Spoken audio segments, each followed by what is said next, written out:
Well, hello there, Facebook. Hello there, Facebook. And hello there, YouTube. How's everybody doing tonight?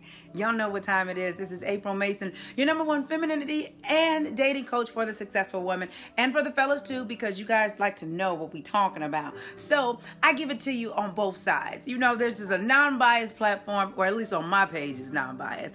You guys, I love the fellas because they always say, Miss April, you don't just take the woman's side all the time. You are on our side as well too. So it's a balance here.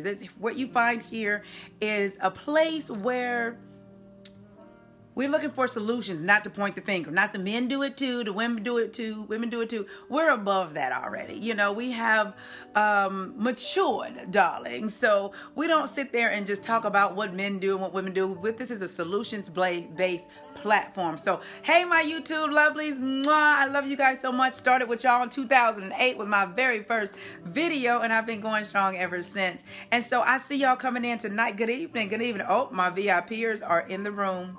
I see my VIPers in the room. So you guys saw the title of tonight's review. You guys have always asked me, hey, Miss April, when are you going to do some reviews?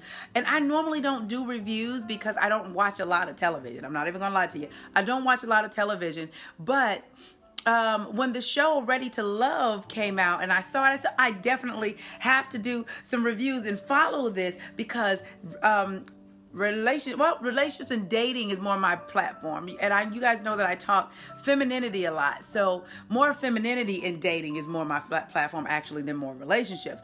But I believe that we have to get back to the art of dating. We try to get to the end so fast. We try to get to you know, what is it going to be? Is he going to be the one? Is she going to be the one? That we no longer enjoy the art of dating. Hey, VIPers, I see y'all. I see y'all. You love my hair. Thank you, Crystal. You noticed I cut my hair, girl. Oh, because you guys were in the VIP Academy. We talked on my way to going to get my hair done today. So I actually cut my hair, y'all. I went a little shorter because what I'm doing right now is I want to get back into my water aerobics.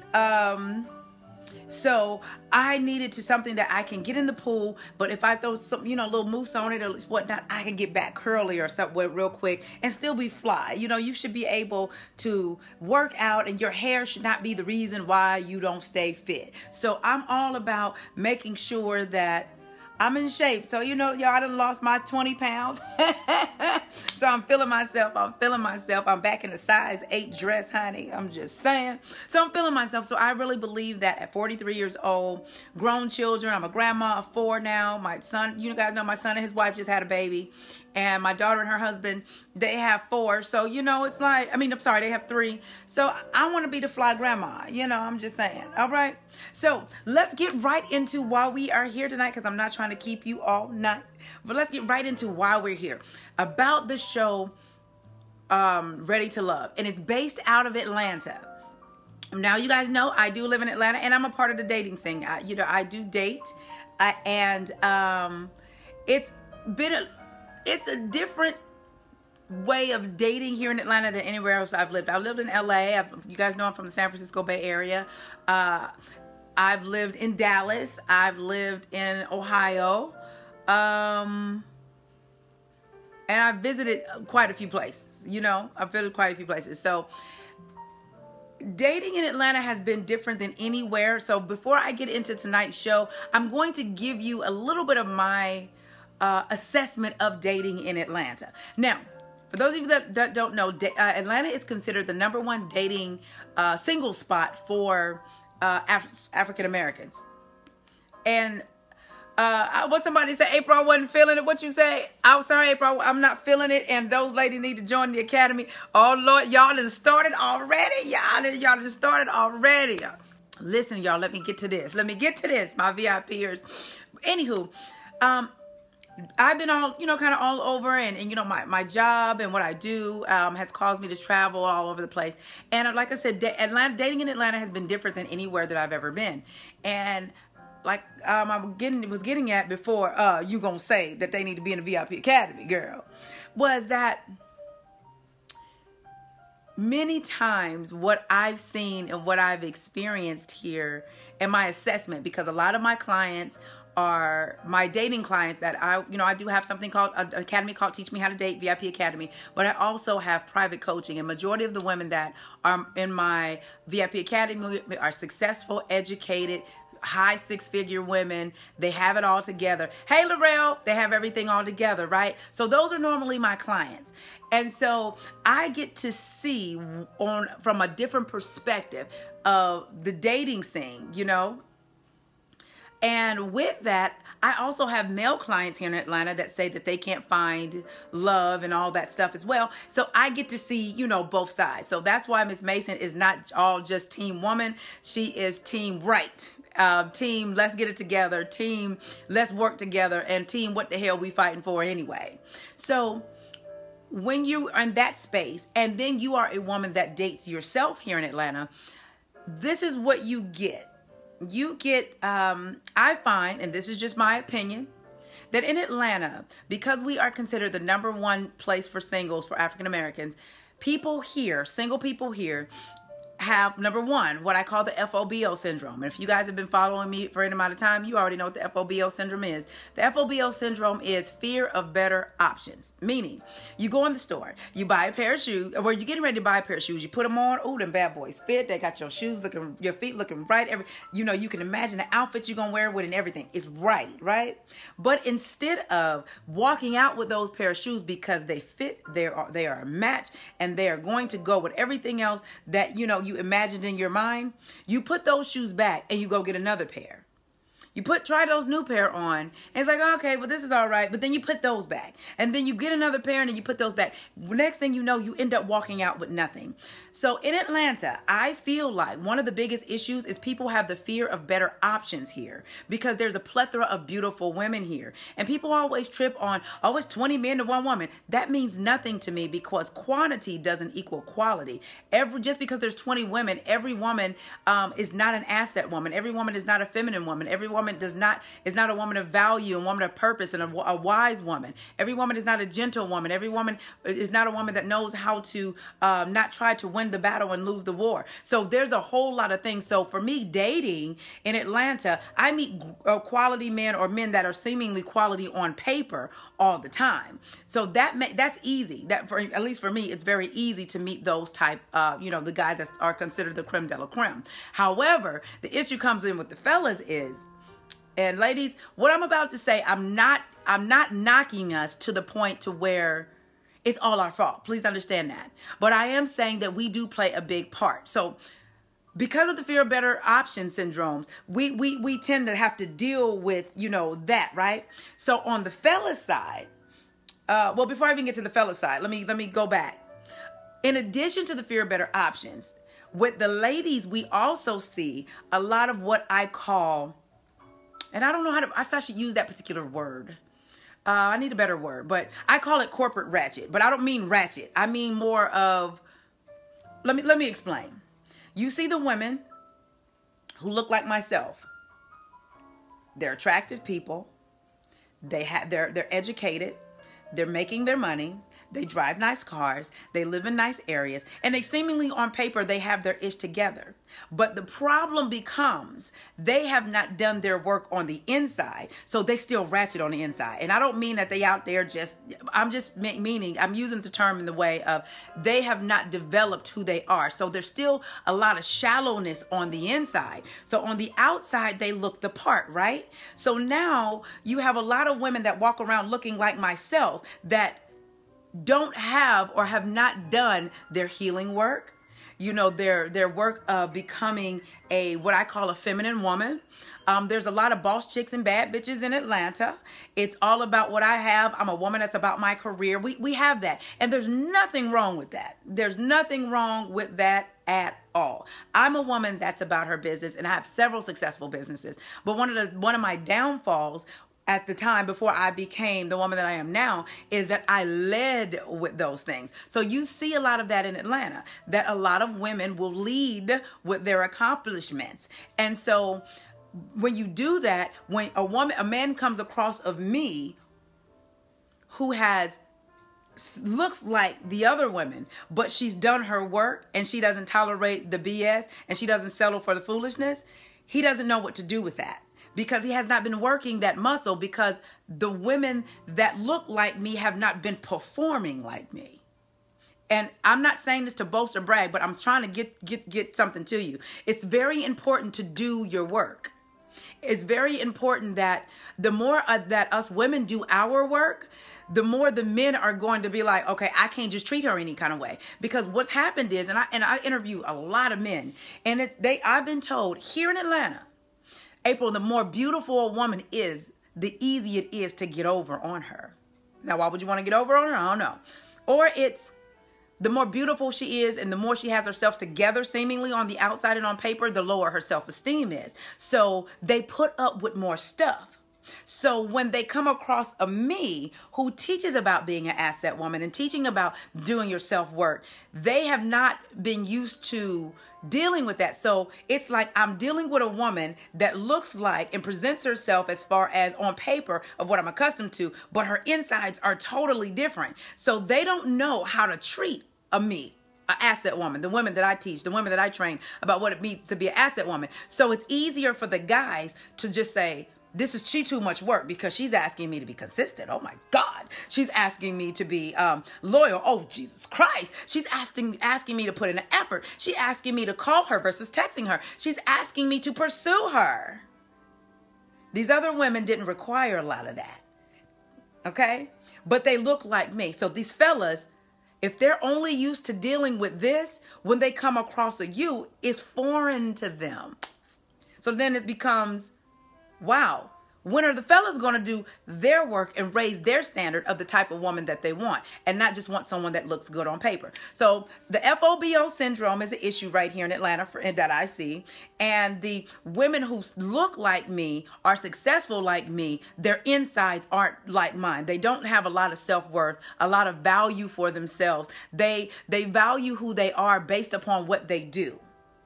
And you guys know April Mason doesn't teach that. So with that, it's kind of like, everybody's walking around with their ish together on paper, but what kind of work are you doing on the inside? So you guys know, like I said, I'm not here to bash the women. I'm saying, ladies, we can't just look the part. We have to be the part. So that's what I see in Atlanta. On the flip side with the fellas, once again, it goes back to they're not used to having to pursue, because there's so many women pursuing them. So they're not using that muscle of pursuit, right? So now when you come across a woman like myself who likes to be pursued, and I will reciprocate. If you show me you're interested, I will reciprocate. I will answer your phone calls. I'm not going to play the texting game. He texts me and I'm going to wait 7 hours to text him back. No, because I'm grown. I'm not going to do that. So a lot of the fellas are used to the game playing.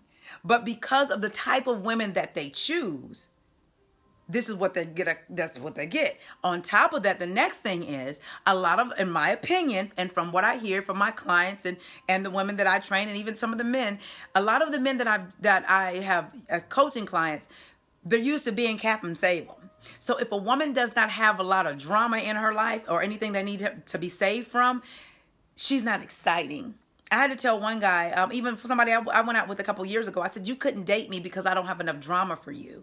You chose another woman that busts windows out your car because I text you and called her baby daddy to pick you up from the movies and you're on a date with her. But you chose her over me because you said, April, you're an amazing woman. You don't have all that drama. But because I didn't, it wasn't exciting to him. He admitted that later on, but it wasn't exciting to him. And so a lot of our men are damaged psychologically. Not saying you have to stay that way. And also in Atlanta, you have men that feel like because I have a good job, a nice car, I'm making 6 figures, a high 6 figures, or even 7 figures, that I don't have to develop the inside of who I am. I don't have to really have character. I don't really have to have a lot of integrity. I really don't have to really work those muscles of being an upright guy, because the women have let me know that long as I have a nice car, I have a degree, I have some money and a good job, and I might be able to put it down in the bedroom, that's all that's required. So we have, as women, once again, are taking away them having to develop because we're not requiring much from them. 2015 to 2016, I did a poll of over 1,000 men, and one of the questions was, why don't men pursue anymore? And I would say 98% of them said because women don't require it. So whatever we require is what they're going to give. If collectively we up our standard to what should be basic, then I believe that the fellas would respond differently. But it makes it difficult when you are a really quality woman. You're not looking at just what you how much money a man make, what he look like. You're really looking for substance, when a lot of these men have not developed substance because, once again, these women are just happy to have a man around. Well, and I had one tell me, and he is a CEO of a major company here in Atlanta. We met last year, and we talked on the phone. Everything was good. Our first conversation, I think I told this story before. By the second half of the conversation, it went left. It went to anything he wanted to do with me with his tongue. I said, but you just met me. You don't know where I've been and what I have done and who I did with, and you would just be willing to do that. Well, his whole thing, he told me, he said, April, here's the deal. I'm a black man in Atlanta. I'm over 6 feet. I have a good job. I don't have to do all of that other stuff. And I said, I looked at him as research at that point. I said, tell me what you mean. He says, well, see, women here in Atlanta think that they can cook for you, or that they can give you a blowjob or something like that and try to show you what it is in the bedroom. He said, but it's more that I need from that. You don't need to help me build my dream and all that. What else you got other than that? He said, so you could just take him on a vacation, buy him a purse, spend a great weekend with him, and then that's it. This is what this man is telling me. And he will be considered top of the food chain in Atlanta because he's one of the top CEOs here. And I said, wow, so you thought that it was going to be that easy with me? And he said, well, I meet women that look like you all the time. I said, yes, you meet women that look or like me and present themselves like me on paper. But baby, please understand, you don't meet a woman like me all the time. Let me explain that. You do not meet a woman like me all the time. So I kind of used him as research. And, he came after me very tough. But I just didn't give him the time of day because I know what you are used to. And I'm not trying to be the one to train you or tame you. I just wanted to use you as research at that point. But it made a lot of sense because, ladies, sometimes we disagree with what these men are saying. But if they're saying a lot of the same things, we have to pay attention to it. So with that, I listen. I listen to what my male clients here in Atlanta say. I listen to what my female clients here in Atlanta say. And it's the same story. And I'm like, the reason why we can't connect is because we're not trying to connect on a more interpersonal level. It's about what you have. I believe people in Atlanta look at what you have versus who you are. And I know, being down here in the South, being in the Mecca, people were told to come to school and get their education. I think what happened is we let being educated and having money and having good credit override the character, integrity, and the things that you should be looking for in a partner. So no, I'm not saying having those things are bad. No, I'm saying don't let those things be what you lead with as women. So let's get into the show and some of the things that I saw. Who watched the show? If you watch the show, say I watched the show. And then give me a thumbs up or thumbs down. How you feeling about it? Hey, y'all on YouTube. I see y'all. I ain't forget about you. So this is what I got from watching the show. Y'all know I have to put my good glasses on because I cannot see. But this is what I got from the show. One of the things that I noticed was the women were attracted to the men from merely a physical state for the most part. Because if you notice at the end, the two men that they chose had everything to do with how they look. Oh, he got the abs. He's nice body. He's tall, dark, and handsome. He's bald-headed. All those kind of things, right? That's what they chose the top two for. I think the top two were Alex and who was it? Alex and Aaron. Alex and Aaron, right? Here's the thing. I gotta say, I love Stormy and Pastor Chris. I like the fact that they connected. And here's the thing. People might say, "Oh no, she a DJ. She don't want to be with the pastor." Okay, let me give you a little insight. My ex-husband was a pastor, and my last relationship that ended 4 years ago was with a pastor. Okay, And a lot of the ladies on the show were like, no, you got to be this way and that way to the pastor. Let me say something to you before y'all say that those two don't go together. Pastors are the biggest freaks, okay? Let me say that. One of the things that my ex loved about me, which we went out, he came to visit me last year in Atlanta, and we were talking about it, and he said, April, I'm dating 2 women, and I'm trying to figure it out. He said, one, she is spiritual. I can get wise counsel from her. She looks the part. You know, she's very nice and sweet, and she's just a people person. And I said, well, what about the other? He said, the other, she ain't got no God in her nowhere. I said, really? He said, she smoked weed sometime, but she'll ride on the back of my motorcycle. And he was saying all this stuff, right? I said, okay, here's the deal. You're trying to make one me. And he said, I think I am. I said, because I have the spiritual. I can give you wise counsel. I can be there for you. I look the part. I make a great first lady. But at the same time, I have fun. We can go dancing. We can ride motorcycle. We can do whatever we want to do. And I said, the spiritual one is trying to get you from a spiritual standpoint. But she don't understand that the bishop like you when you with him with your short skirt on and your titties out. So she trying to grab you from merely a spiritual standpoint. But this one over here, she ain't got no God in her to the point, well, she don't have no wisdom in her that she can't give you no wise counsel. She can't be there for you when you need her on the more spiritual thing. So you're trying to put together one woman. So I said that to say, it's a strong possibility that DJ Stormy and Pastor Chris could actually make a very good combination, because I've been in the position being a former first lady, and my ex was he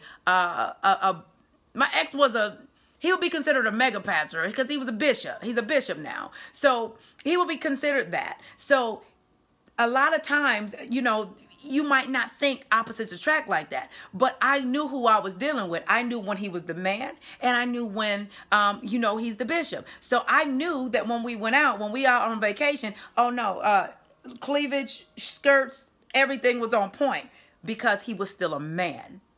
So don't knock out Pastor Chris too fast. And Stormy, I think it would be a beautiful thing. I think she would balance him out. I think they would balance each other out, because I've been in that position.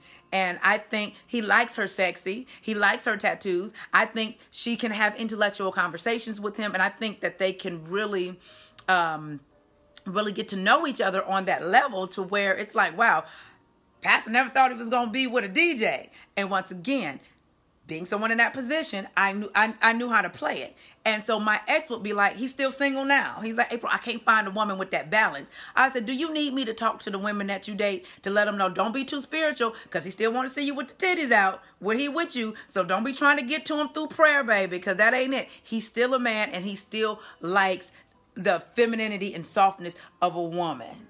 So I said, let me know who you like, babies, and I'll pick them out for you. I'll give them a little help to show them how to lock you in, because they ain't been able to lock you in. And see, he and I are still friends, so we just didn't make it because I don't, for our reason, I didn't want to be a first lady, and some other things, but I get it. So don't knock them two out. So moving on.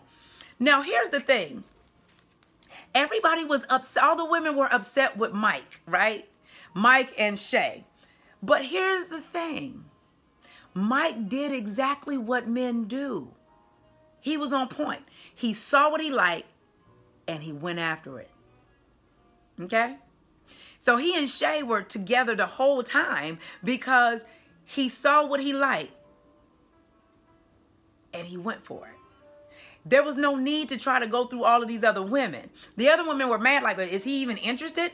He did exactly what a man is supposed to do. See what he likes, make a beeline over there to it, and go get it. Let me get to know her a little bit. Let me see. And that's the kind of man that you want. Like, for those of you that came to my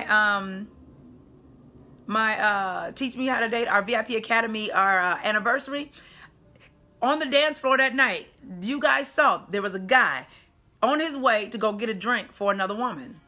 He saw me. He made a beeline. And he stayed with me the entire night, getting to know me. That's what men do when they see what they like. It's like it could be a whole lot of other women in the place. But if they see what they like and they're feeling your vibe, they're not going to go nowhere. He just came and said, boom, I like her. I like her responses. I like what she said. She's beautiful. She's like a little angel. I mean, he went in. So we can't really be mad at Mike for going after Shay. And other women feel like he did not give them a shot. That's because he went after what it was that he saw, that he wanted. Boom. Isn't that what we want, ladies? We want a man that can make a decision quickly. So the other ladies was thinking about voting him off. And I'm like, no, leave Mike. Because he knows what it is that he wants. I'm like, leave him alone. So I like that. One of the only downfall that I had about Mike is in his interview process when he said, you know, it's hard to approach women. If she's in the gym, how do you approach her? If she's with her kids, how do you approach her? If she's doing this, how do you approach her? No. You just approach her. You find a way in. So you can't use that as an excuse. Because I felt like he used that as an excuse of why not to approach. Fellas, if a woman is at the gym and she has her headphones on and you want to get her attention, and she's going to take them off and say, yes, you know what? How long are you going to be on that machine? Or you make a little flirty, you know, the way you walking on that machine, girl, I had to ask you, where in the world are you going? Make her smile, you know? So it's always a time that you can approach a woman. So we can no longer use that, fellas, as an excuse. Women love confident men. We like you to approach us with confidence. You see her with her kids and the kids are crying and she doing all this stuff like Mike said. You say, excuse me, but I know your kids are crying and whatnot. Or you see the little boy and you say, hey, little fella, what's wrong? Why you crying? What's the deal? You want this cereal? Mama, can he have the cereal? Okay, Mama, I'm about to go buy this young man this cereal. So he'll stop crying and he can calm down because you probably had a long day and I just want to ease some pressure up off you. Boom. Would you say, Linda, wish that you were on the show as a love coach? I'm just saying. I would have been great. I think I would have been great. But something else will come down the pipe from Ms. Mason. But anywho, that's how you do that. If you see what you like or see somebody that interests you, you make a beeline and take your behind over there and find your in. And a woman who is interested, if you make us laugh, fellas, make us laugh, kiki, a little bit. I promise you, it normally will work out for you. Even though she might not be the one, you at least get a date out of it to get to talk to her and see what's what. Now, Devin, I think his name is, with the dreads. Thing about Devin was he made it too much about business. And I think he seemed like he was there to network. But one of the things that I love that he said was he's trying to find out how to date. That's what he said. So I don't knock him too much because he identified that he really doesn't know how to date. He need to come be one of my teach me how to date private coaching clients. I can show him how to do that. But he did talk a lot about business, and it seemed like he was into more of the like networking and talking about, you know, what he does, blah, blah, blah. Okay. Now, the one that got to go bye-bye, is Paco. Paco got to go bye-bye. And he didn't present well. You know, he did say he cheated on both of his wives. We don't know why. He didn't get into that. We don't know the backstory, so I can't judge him on that. But what I am assessing is that the last statement that he made about if a woman cheated on him, he wouldn't take them back, regardless of what he's done. That's a problem, because to me, that's not only is it a double standard, it says to me that you may intentionally go out and do stuff. And if I did anything, you hold me to an extremely higher standard than you hold yourself. So Paco would have to go for me. Now, I do like Ashley and Devin together. I like her. She's young, but I love her bubbly personality. She's eccentric just like Devin is. And so one of the girls said Devin got to go because he don't have no conversation. But Ashley was like, oh no, he stimulated me. He talked about everything, you know, and I was sitting on the edge of my seat. So I think those two should get to know each other a little bit better. Now, let's talk about, I think her name is Melinda and Aaron. Melinda's 45, but Aaron is 34, if I'm not mistaken. And she was all googly-eyed behind Aaron. me personally, I would have to pass up on Aaron, being 34 years old, and he walked around showing everybody his abs. Talking about it was hot. If it's hot, you take your shirt off. If you're showing your ab, you raise your shirt up. And so, I don't feel like that would be a good match. But this is what I noticed about the ladies. When they were asked about who they wanted to stay, it was the chocolate guys.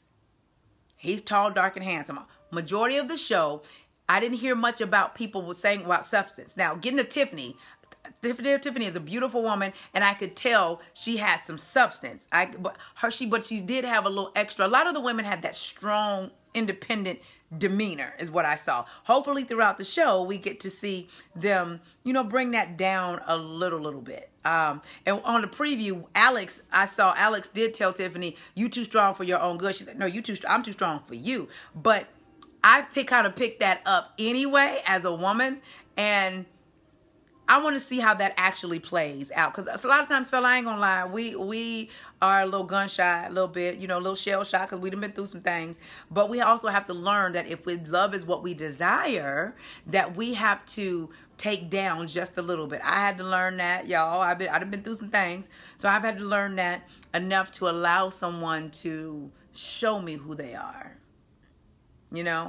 and not be hard all the time. So that was those two. But Melinda and Aaron, I don't know. Aaron strikes me as a playboy.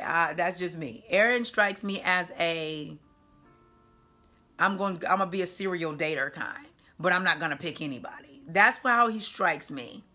I might be wrong, but it seems like he doesn't know how to choose. He say he's looking for something real, but you wouldn't show all the women your abs. So you're leading with the physical. And a lot of the women on the show, if you go back and watch it, everything was about the physical. Oh, he mine. He just like I like him. Tall, dark, and handsome. And this. No. To me, that was the wrong thing. Another one of the mistakes that I believe that they made is they slept on Darnell. Darnell was a 36-year-old. He was the one they friend zoned, right? They say, well, he's like a friend, like a little brother. He doesn't talk much. But here's the thing. No, none of the women asked Darnell questions about him in a way to get him to talk about himself. See, I've dated a shy guy before. And one of the things that I realize is they're not as shy as you think they are once you stop making it all about what you can get from them and how they can serve you, and you find out what makes them tick. If they would have asked him stuff about, well, what are your what are your hobbies? Or ask him something about working out, because he did have, Alex had a nice body, but Darnell, yeah, his body was on fleek too. But they never inquired more about him. So ladies, here's a tip. If you're going out with a guy and he seems kind of shy and reserved, ask him about the things that he likes to do. Look at what he dresses, what kind of watch he might have on. Like when I see a guy with an Invicta watch on, normally they collect those. So I say, oh, so you're a watch collector, huh? Or what made you think that? I can tell by the watch that you have. Most men, once they get one, they have a whole lot of them. Well, actually, I do have a watch collection. So what is it about this watch that you like? Or if he work out, be like, okay, look, I see you work out and everything, and I see you touch him. I see the muscles through your shirt and everything. All right, this is what I want to do. I want to tone up some stuff and lift some stuff and push some stuff out. What would you think? Where should I start? You get them talking about what they're interested in versus saying, oh, he too shy. He's not for me. Because now you're looking at what you can get versus what you can give. And what I'm suggesting is you look at what you can give as far as conversation-wise and make it about him for the moment. It's not always about you. So there's a lot of guys that are out there that are shy. They don't really know how to talk to women. And once you pull out, or once you see and say, you know what, this guy has some good qualities. After that, you say, he's a little bit shy. Ask him questions about things that are genuine interest to him to get him talking. it breaks that. But too many women out here trying to, y'all going after tall, dark, and handsome, and you look at, I liked Alex. I did like Alex. What do you call it? The chocolatisserie? I liked Alex. But the thing is, him and Pastor Chris were being slept on. But those two would probably make great husbands, to be honest with you. I'm looking at their demeanor, how they speak. They're reserved to a little bit, but they're open just enough. So we got to stop looking at just the exterior, because majority of the ladies on the show said, oh, he's fine. He tall. He hot, dark, and handsome. He got the beard. He got this. Look at his body. Blah, blah, blah. Even on the preview, one girl said, girl, I didn't imagine having sex with him already in my mind. It's all the physical. That's what I'm talking about. But the ones that came across genuine, but they weren't bad boy types, or I won't even say bad boys. They weren't as maybe verbal, or they weren't as outgoing, I guess, for lack of better words. They weren't, like trying to shine. They were kind of reserved a little bit, kind of sitting back watching. The ladies didn't pick them. They wanted Darnell to go home. You mean my little brother? You looked at him as a little brother because you never picked anything, gave him anything as far as asking him questions about himself. So a couple of the guys were overlooked because they didn't know how to engage. No, Lola, I'm not on the show. I'm not on the show. But they didn't know how to engage these men in a way that gets them to talk so you can find out more pertinent information. I'm a woman like this. When I go out on a date, I'm going out and I'm getting to know you. So my questions are not looking at what you can do for me, because once I find out more about you and who you are, you talking about you're going to tell me what you can do for me. And I'm going to make that assessment of, okay, well, I like his character. I like his integrity. I ask certain questions. Like, for instance, a guy that I'm seeing, I asked him today, and this is what I mean by being able to find out. One piece of information can show you another piece of information.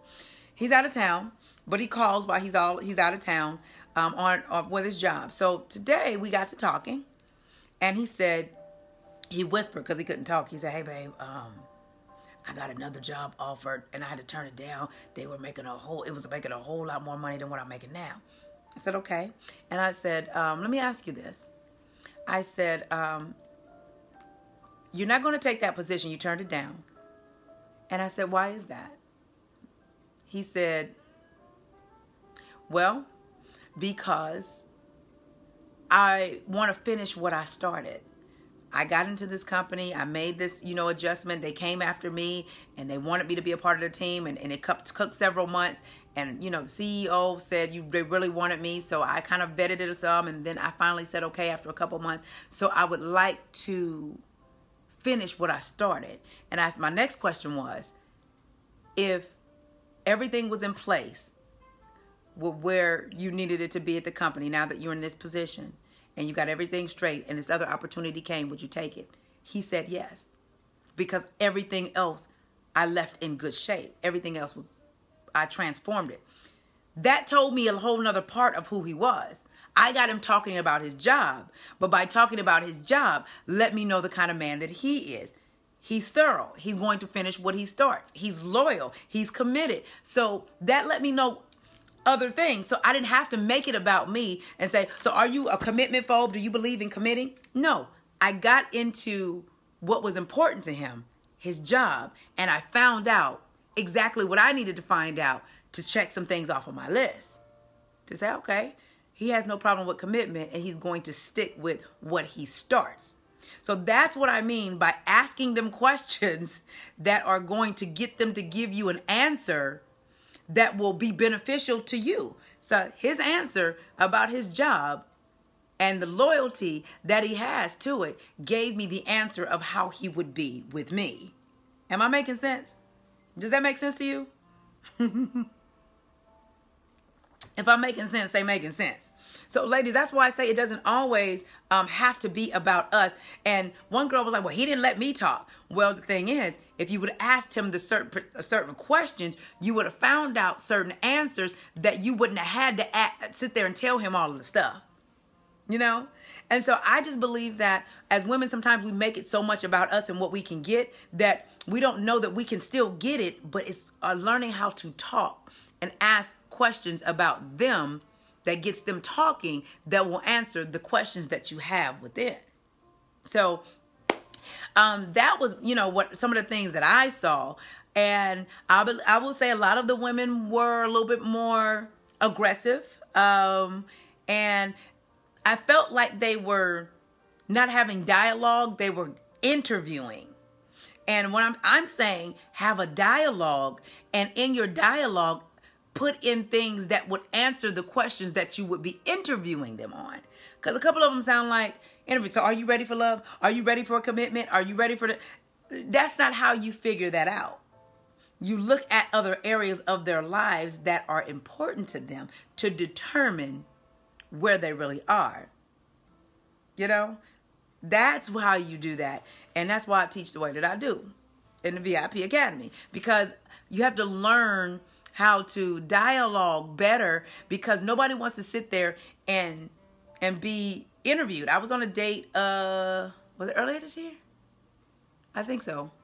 And he took me to this old expensive restaurant. He was impressed, trying to impress his sister. But he was like, so do you have any questions for me? I'm like, we're not on an interview. I find out what I need to find out by just talking to you. So he had a bunch of questions for me, and I felt like I was on like my third round of interviews. That's not how you do that. And needless to say, we never went out again. That's not how you do that. Just be open and have general conversation, but know how to ask specific questions inside of the conversation so it doesn't come off offensive, so it doesn't come off like you're interviewing, so you doesn't come off like a person can tell, oh, they checking that off the box, they checking that off the box, and they checking that off the box. Don't do that. So I find that a lot of the women on the show were a little bit more aggressive than I would have liked them to be. I don't know how it's going to turn out in other episodes. This was just only episode 1, so we'll be here every Tuesday after the show to see how things are going. But that's what I found. I think the men did what they were supposed to do. And some women say that, oh, some of the men should have been a little bit more aggressive. No, I think as a woman, you need to know what type of man that you're dealing with. Darnell is not an Alex. Darnell is more of a reserved, laid back, kind of quiet kind of guy. He strikes me as a guy that's kind of catered to you. He's kind of a pleaser, not in a bad way, but he wants to make sure his woman is straight. As you heard him say, the reason why his last relationship ended is because she cheated on him. So he strikes me as that kind of guy. So he needs a woman that can appreciate his subtleness. Appreciate the fact that he's not overly aggressive. He's a man's man, but he's not overly aggressive. Like on Married to Medicine, Dr. Heavenly is more aggressive. Her husband is more laid back and more subtle, and with that, they balance out. Carla said, loyal to his job means nothing. Some men just love money. Some men are great at making money. But Carla, that's not what you missed. My whole point. It's not about being loyal to his job. That wasn't the whole thing. See, you missed the point. You looked at loyalty to his job. What I looked at the fact that he had a certain level of commitment and loyalty. The job really didn't play a part in it. That's what I mean by being able to be a wise woman and knowing how to decipher information. So yes, he's loyal. He was loyal to his job, but it had, for me personally, him saying that had nothing to do with the job and everything to do with the fact that he understood commitment and that he understood loyalty. This is what I mean. That's why I say, ladies, we got to dig deeper than the surface. You took what I said as, no, he loyal to his job because he liked money and blah, blah, blah, blah, blah. Nah, that ain't how I took it. But as a wise woman, I understand how to read that. And it's not just that. It's also the other pieces of conversation that we've had. So it's not just the loyalty to his job. It's the fact that he understood loyalty and commitment and follow through on what he was going to do. So that let me know, for the right woman, he has those same kind of qualities. for the woman that's for him. He's not going to treat her one way and do something, it's his movement. See, ladies, you got to understand, you have to learn a man's movement, and you learn his movement by the things that he enjoys doing. No, Tyree, he's not chasing money either. He's definitely not chasing. He don't have to chase money. He understands who he is. And I asked that question, and that was it. Not necessarily for you, Carla, because you may not understand how to decipher it context. You might not understand that. So with that, I'm going to let you have that. But a woman like myself and asset women that I teach, we understand and we check off certain things off the list. Now, because he said that, I'm seeing if he's going to adhere to that. But guess what? Before he even said that, he showed me that. So I was already in the ballpark already, because from day one, he showed me that he was committed and loyal and all those things. But when he said it today in regards to his job, why he wasn't going to go get the more money, it matched what he has been showing to me. Period. What if they lie? That's on them, Linda. I don't sit back worrying about if they lie. I sit back and I allow them to show me. Carla said, I would prefer them to, if he had given me a history on his relationship with women. I don't care about his history on relationship with women, because guess what? See, this is what I mean, y'all. I'm teaching more than y'all saying amen. Let me show you something. Based upon how a man is right now in his life, that tells you the kind of women that he's accustomed to dealing with. Because women, we shift, we inspire, we make men want to change. So as a wise woman, I know by the type of women that a man has dealt with, by the time he gets to me, when he's dealing with me, I can identify the type of woman that he's accustomed to dealing with. It's very simple. It's very, very simple. Very simple. But we have to get out of the mode of looking for stuff that's wrong. But they be lying. They be this. It's going to all come out. It's going to all come out. But only a wise woman, an open woman, a woman that's looking to sit back, a feminine woman, she sit back to receive. And she lets a man show her who he is. And she makes an assessment. We don't go in trying to change and trying to do all of this other stuff. That's the problem. At the end of the day, I would be able to tell if this man said, even though he said, he wasn't going to leave the job as he was committed and all that, I would be able to tell as a wise woman if that was true on a relationship standpoint. It's their actions, it's their words, it's their patterns. And then at the end of the day, if those things still ain't right, you don't know. Carla said, but their history don't lie. Yeah, but they can lie about their damn history. That's what I'm telling you. See, you're not being a wise woman at the moment. I would rather know about their relationship history. If they cheated and did bad and was doing all of these things, do you think they're going to tell you all that? Come on now. Their actions will tell you. Their patterns will tell you. So like I said, before he told me anything about his loyalty on his job and staying with the job because he started something, he was already showing me that from day one when we met. So all it did was, to me, was confirm what he said. Now, if I wouldn't have seen that already, I would have another story. But I've seen it. So you have to be a wise woman in order to know that. I want to know about their relationship history. They're not going to tell you that. They're not going to tell you how many women they slept with. They're not going to tell you how many women they hurt. They're not going to tell you how many women they lied to. They're not going to tell you how many women they cheated on. They're not going to tell you. They're not. They're not. But what you say, but Carlos, you said, but true, but in time, trust you will figure it out. Yeah, but see, I'm not in a place, and I don't, a lot of women are in the place of they are looking for ish. I'm not looking for anything. I'm going to let you show me, and I'll make my assessment off of that. I go in, and what I teach my ladies to do is go in saying it's about what I need in my life. Not trying to figure him out. He's going to show you eventually. But when you sit back and you are, that don't mean nothing. He could be this, he could be that. You already setting yourself up to look for stuff that might not even be there. So they're not going to tell you everything. That's right. You got to show me. So I only use that analogy to say, I've seen before he said it, I already saw it. So I'm like, okay, so he doesn't have a problem with commitment and being loyal. Okay, I see that. But when he said it, it was just more confirmation for me.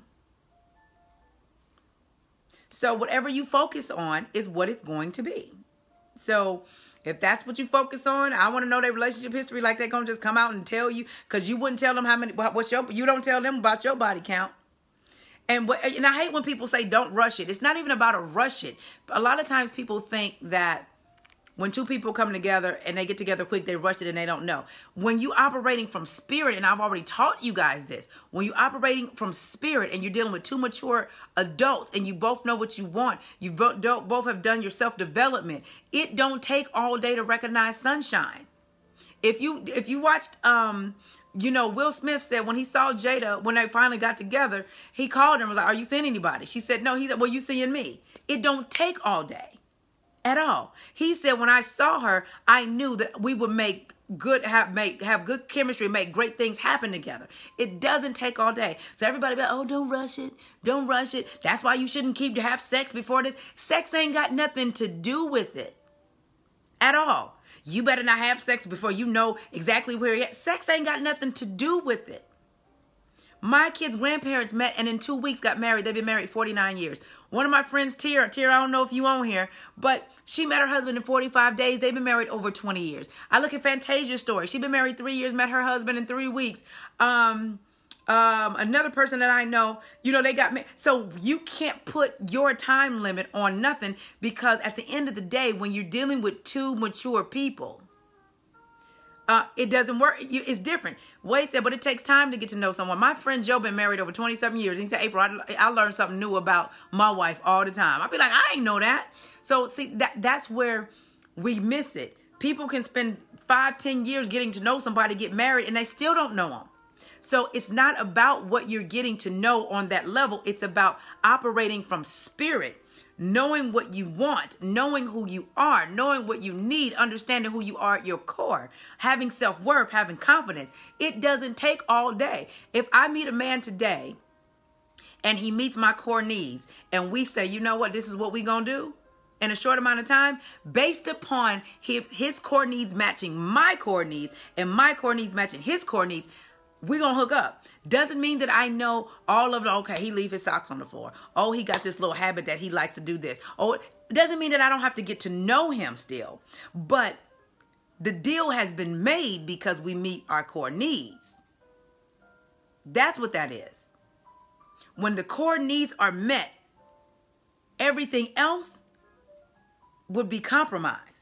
As far as, he like to go watch the game, I don't. He likes to, or she may like me to go to the opera, I don't want to do that. Or, I don't always clean up behind I'm a stickler of, I ain't gonna lie, y'all, I have a thing about leaving tops off of stuff. So, at the end of the day, babe, I ain't gonna leave you because you my girl. I'll meet his core needs. But can you just please put tops back on stuff? And so at the end of the day, people that's writing stuff like Wade, people pretend and all that stuff, you're always going to meet people who are going to pretend. My prayer is always, God, I want to meet someone like me, authentic like me, knows what she wants, ready for it, emotionally available, someone who it doesn't take them all day to make a decision, someone who wants what I want, we can amplify together. When you view it from that perspective, you're going to attract people that are like you. But when you're always looking at what they aren't and they always trying to play game and run game, you're going to always continue to run across those people. Now, I'm not saying that you're not going to run across people that go get in and play game. I ran across that. But at the end of the day, it doesn't change my perspective on what it is that I desire. I have to have a very decisive man. I can't have no man that's going to take all day to make a decision about me. No, he needs to know, okay, I see the qualities that she has. That's my girl right there. period. Doesn't mean he doesn't have to get to know me as far as my likes, my dislikes, but based upon who I am, I match like the piece to the puzzle, his core needs, and he matches mine.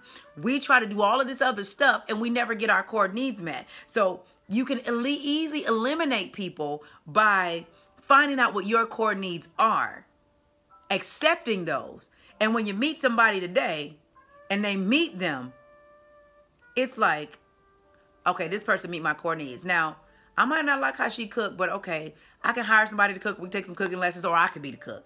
Or it could be, you know, I don't like the way that he does something, but I ain't going nowhere because he meets my core needs.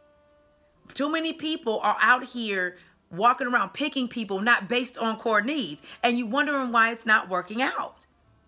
Oh, it takes forever to get to know somebody. Yes, it'll take a lifetime to get to know somebody. But when a person meets your core needs, the energy is right and it just gel. It don't take all day to make a decision if you want to be with them. But it doesn't take away the fact that there's still things you got to get to know. When you get married on your wedding day, you don't know everything about that person. You will never, ever, ever know everything about that person. So too many people, you got to take the time to get to know somebody. Okay, how long is that? Okay, how long will that be? Because my friends that have been married 40-something years, my kids' grandparents, and my friends that have been married 20-something years, they still finding out new stuff about their spouses. So how long does it take to get to know somebody? What does that look like? And I believe it takes longer when you don't know who you are, when you haven't identified what you need, when you are not spiritually grounded, when you have no wisdom. It's going to take you forever. Or it's going to take you forever to make a decision to pick somebody. But it's going to take you forever, like right, Carla, a lifetime to get to know someone. So with that, there's other components. When you core needs, spirituality, wisdom. I believe every woman should understand how to be a feminine woman before she gets married. And femininity has nothing to do with a look and all of that. People in the VIP Academy, they know what it is. They know what it's about. But it's not anything dealing with a look. It has everything to do with femininity, to be honest with you, is the kryptonite to masculinity. And masculinity is the kryptonite to femininity. Because we melt when we are in the arms of a masculine man or when we're in the presence of that. But if you have not developed understanding what femininity actually really is, you'll never know how to embrace that. And I think what's happened is we've trying to make material things take the place of the natural male-female dynamic. Because when I watched the show, it was like, I do this, I'm about my business, and I'm a woman. Like Dr. Lexi, she was very headstrong. You know, it's about my kids, I go hard. It's about this, I go hard. When it's about that, I go hard. She's very headstrong to me. So we know we've mastered that. We've mastered that. But there's something to be said about a woman who knows how to master those things. But she also knows how to master and embody and embrace her femininity at the same time too. That was something that I had to learn. Yes, Tanya, femininity will have them weak in the knees, honey. Weak in the knees, honey. And that's what you want. You want you want it to be where they're weak for you and you weak for them as well too. It's not a manipulation. It's just the things that God gave us to attract one another. And we keep trying to change the natural male-female dynamic. So women will come to the table saying, I have a standard. Well, what's your standard? He got to have this, have this kind of job. He has to have his degree. He be educated. He has to have this kind of car. He got to have his own stuff. So that's your only standard? What about character? What about integrity? What about loyalty? What about kindness? What about him being grounded? What about him being selfless? What about him being a giver? What about him having empathy? What about him being able to understand you? What about him being able to communicate? How is he with family? Would he be with children? How is he as a protector? That's not a part of your standard. Normally when a woman says he has to meet her standard, it's always a list of material things and a look. And so, yes, Jasmine, Shay was soft. She was feminine with a little edge, with a sassiness to her. I like that about her. She was able to say what she needed to say, but she was still able to be flirty with him at the same time, too. And he loved that. He loved her assertiveness, but he also loved that she knew how to be a girl when the time came for that womanliness to come in. So it's kind of letting you know, baby, I'm sweet, but I'm not weak. I'm nice, but baby, I really am not naive. I like that about her. And he was fixated on her. Okay? How do you deal with a man that can't be with you because you make more money than him? I don't. That's an easy fix. I don't. I don't try to make anybody be with me that they can't. That's the whole thing about being a feminine woman and knowing how to lean back. You let people show you and you make a decision on yourself. Period. That's it. And that's all. I don't try to deal with anything. If you show me you can't be with me, or you have an issue with me making more money than you, or might be a little bit more successful than you in my career, I just don't deal with you. I'm not trying to prove or show anything to you. That's not my job. Only person that can make you inferior to me is you. The only person that can make you insecure or intimidated by me is you. So if I'm not complaining about the fact that you make less money than me, but I love the way that you meet my core needs, I'm still going to be with you. If you can't be with me because of that, I don't know what to tell you. Go find somebody that make less money than you that makes you feel better. I don't know. I personally don't deal with it. And to be honest with you, I've had to send quite a few of them packing because of that. You know? Monet said, I really need to learn to be more feminine. I look feminine, but I'm missing a major piece. Join the Teach Me How to Date VIP Academy, honey. I promise you. The ladies in there are right. Getting right. All the different levels. The youngest is 19. She said, I needed to invest in myself because I needed to be a part of this. The youngest is 19. And then we have ladies up in their, you know, their upper 50s and 60s. So this is what we're learning, you know, and this is where the mistakes that we have been making, you know, that it's like, you know, it's interesting that we've lost that. Right, Carla? There's so many other components than money. If money isn't everything, can you meet the core needs? But once again, for a man, if his money ain't right, because what they normally do is when they see you, they assess you to see if they can afford you. I get that all the time. And they see if they can afford you. I had to tell a guy tonight, we were talking, and we were just having a general conversation about another guy. I said, well, if his insecurity is money, but he want to be with her, go get her some more money. Go get some more money and then come back. If that's your issue, if you can't date her because you don't feel like you make enough money, baby, go get some more money, honey, and then come back. Because that's not her issue, you know? How do you join? I'm from Toledo. You go to teachmehowtodate.com. I will post the link. Hold on. Let me see if I can post it for you right now on my other phone. But it's really not that, you know, we make more of it than we are. And a lot of times as women, we forget that how to sit back and be asset women. Just be a woman. Just be. We try to do too much and versus just be. Every time I'm with a man and I just be, it's like he's all over me. It's like I ain't did nothing. No, I ain't done nothing at all, honey. I'm just me, operating in the feminine energy. And that's it, and that's all. But we're trying to impress them with other things. And it's like, no, I'm not trying to impress you. I'm just being me. That's it. Okay, I just posted the link for you. Just be. We have to learn to stop doing and just be. Period. Overthinking and trying to figure it out. Just be. Have you ever noticed that when a little boy sees a little girl, even when you were younger, and me and a friend of mine was talking about this, he saw a pretty little girl or a little girl, period. His eyes got big. What did he do? She was just being a girl. What did he do? He started flexing his muscles, trying to want to show her how strong he is. Trying to show her, you know, he could lift up the truck and he could lift up the, you know, the little bricks, and he wanted to show his muscles and stuff. What was she doing? Just being a girl. That was it. She wasn't trying to show him, well, my ponytails and look at my barrettes. Look at what I got on. She was just being what she naturally is. A girl. Think about that. Think about all the little boys growing up that you saw, you know, they riding on their bikes and they see a pack of girls. What they do? Want to start doing wheelies, showing out, just showing the hell out.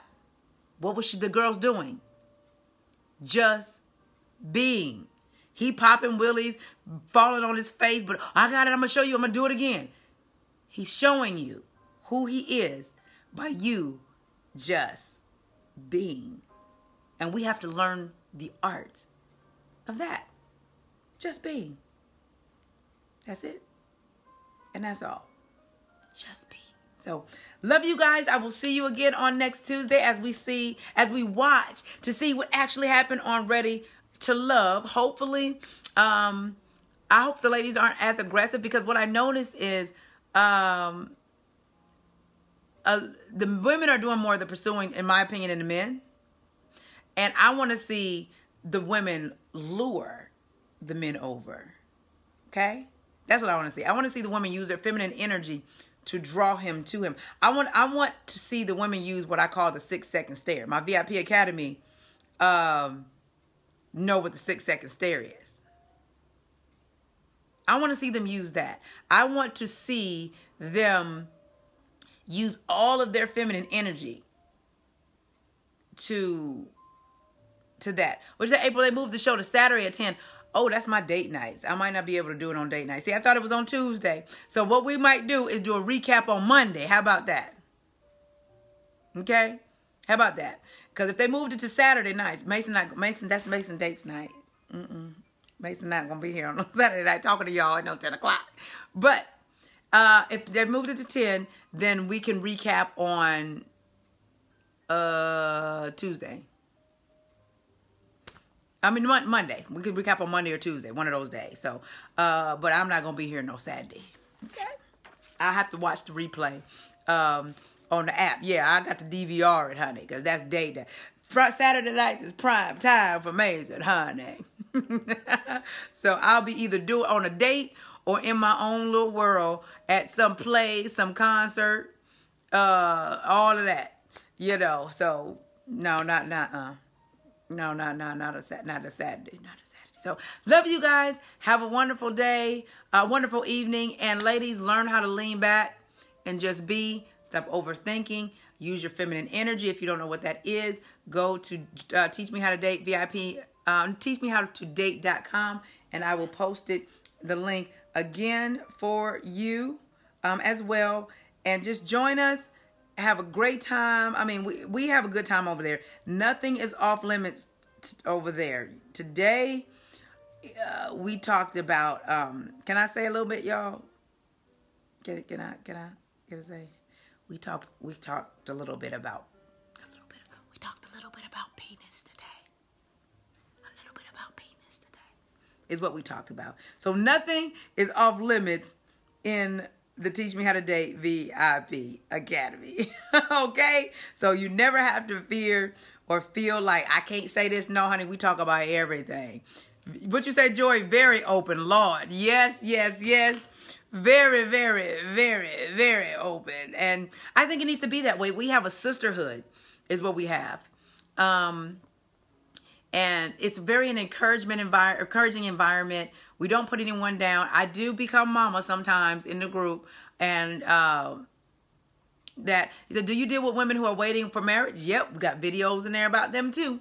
So we deal with those as well too, because there's quite a few women in the group that are waiting for marriage, and there's quite a few women in the group that say, hell no, I need to know what I'm getting into before I say I do. I don't have enough faith in his stroke area. So that's what we talk about. That, fellas, if you could be on fly on the wall and some of the stuff that we say, I don't know, we might talk a little bit worse than y'all, because we give blow by blow. It'd be like, girl, let me tell you what happened.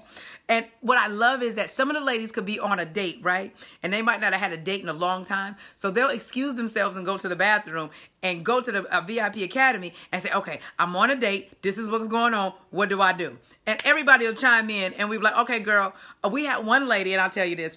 She was on a bad date. She's like, oh my God, I'm on a bad date. Help. And I was like, what's your phone number? Let me call you. And everybody was like, let me call you, girl, with an emergency. You need us to call you with an emergency? So that's what we do. It's like a sisterhood for real. It's like, no, I got my girl back. She don't like him and he tripping and he not doing right. So let's us call her. What anymore? Do you need us to call you? What you want us to do? So we zoom in just like that is what we do. So we have a good time. I believe it's worth the investment. I believe the women come for the content, but they stay for the community because we have developed a very amazing sisterhood that when anything goes down with anyone, we talk about it. Even myself, I've spilled a lot of tea over the last, 3 weeks, ladies? About what's going on with me and dating and all that. They done got, kill them. They done got some juiciness from Ms. Mason because I feel like, although I am a dating coach, I let you see what I deal with and how I date as well too. So I never wanted to be one of those people that you never get to see what I have going on. I'm just telling you, but I'm not showing them. I show my ladies in real time what's going on. I had to go live today and spill some tea. Would you say, Joy, today the tea was real? Yeah, I had to spill that tea because they was like, oh my God, I didn't know that. So yeah, we have a good time. So if that's what you're looking for a sisterhood, you're looking to learn how to date and be a not a romantic, but be an asset woman, date like an asset woman. That's the thing. You have to learn how to date like an asset woman. And when you date like an asset woman, you start to attract a higher caliber and a higher quality of man. Doesn't mean every higher caliber or higher quality of man is for you, but your dating pool will actually change. April, you somehow put the link on the post I shared on Put the link to the post I shared. Okay, what I do? I don't know what you mean. Tell me what you mean. What you say, Rhonda? I have to listen to the tea from the yes. What you say, Victor? Felt sorry for you, my sister. Don't feel sorry for me. That happened like 8-9 months ago. The story that I shared. So I'm good. I'm healed from it. I'm good. But that was a while ago. It just pissed me off because it happened to my cousin as well. And when she told me what happened to her, I just had to talk about it at that moment. So I'm good. Yeah, he was a liar. All of those things we find out. But at the end of the day, your desire for love and a committed relationship has to outweigh the pain that you've gone through. So that wasn't recent. That wasn't recent. He has cheated. ATL needs a hehascheated.com. I'm just saying. You're right. I might start that this evening.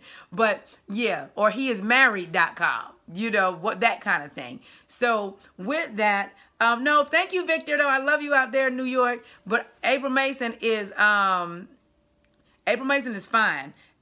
That was months ago. I believe that you take the time to heal and you take the time to do your work. I'm not a woman that you put it on the post I shared and not the... Oh, okay. I'm sorry. Thank you. Oh, I got it. I got you. I got what you mean. Thank you, dear. Here, let me go and put it on the post. I believe that, people are who they are. People, they do what they gonna do. And you have to, heal. Thank you, darling. Okay, let me write. That's why you guys don't see the link. Okay. And you move on. But your desire for love has to outweigh the pain that you've gone through. Period. It has to outweigh it. And if it doesn't, you're going to always be sitting back wondering about the shoulda, coulda, wouldas and holding yourself accountable. You are not accountable for someone who sets out to intentionally deceive you. As an asset woman, you are not above deception. I'm not above deception. So all you can do is accept it, heal from it, and move on. And that's it. And that's what I did. So y'all, that's why I said you never know what a person is going through. Because the whole time I was going through that, God was dropping these amazing nuggets on me. And I think during that time, if you go back to like April or May or March or something I was dropping videos every single day. And a lot of times I was on the tennis court walking. All of this stuff was going on during that time. I hated to hear an airplane because it reminded me of him because he's an executive at Delta. international side. So every time I heard an airplane, I couldn't take it. But I lived so close to the airport that I couldn't help it. I was like, oh my God, how am I going to deal with this? My stomach is turned. But guess what? I let it go and I didn't do what I normally would do. And it's when I get hurt, I go back into my shell.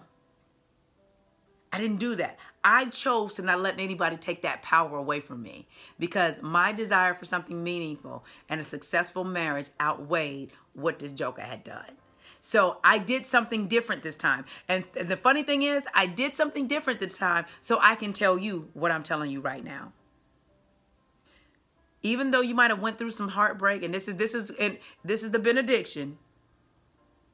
Even though you might have gone through some heartbreak and someone may have mistreated you, or even, something just didn't work out that you wanted to work out, your desire for something real and meaningful has to outweigh the pain, because if you don't allow that to lead you, what will happen is you will shut yourself off and you look down the road 2 years you haven't been on a date. I chose not to do that. Okay? I chose not to do that. So my lesson to you in that is feel it, accept it, move on. Okay? Feel it, accept it, and move on. I'm not responsible for somebody's intentional deception, because if I asked you if you were married or divorced and you tell me you'd have been divorced 4 years, and it's like, okay, so why would you lie about that? So you are not in control of anyone else. The only person you always be control of is yourself. That's it, and that is all. When you try to ask yourself the why questions, it keeps you depressed. It keeps you trying to figure out what's wrong with you. You don't do that. You never know the reason why a person wants to deceive you. It's their issue. It's not yours. So thank you, Victor, for being concerned about me. But your girl is fine. I done met somebody, honey. I'm good. So I move forward. But I don't think I would have been open to meeting who I've met if I would have allowed that to hinder me, because I wouldn't have been open.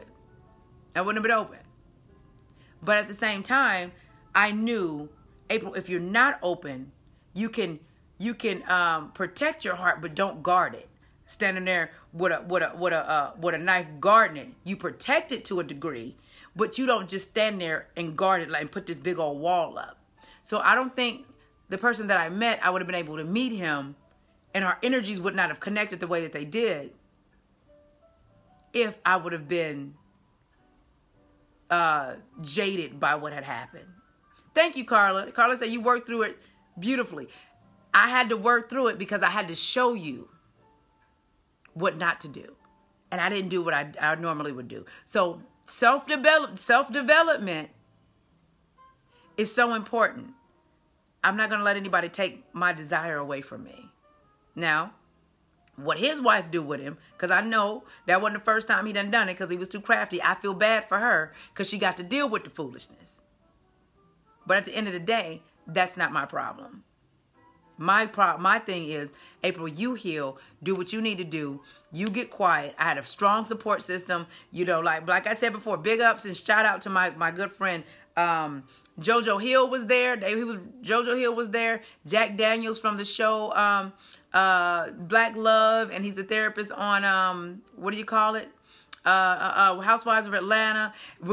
I know some of y'all have issues with him, but Funky Dineva is, I know Q the man. Very smart, very intelligent man. One of the most intelligent men I've ever met.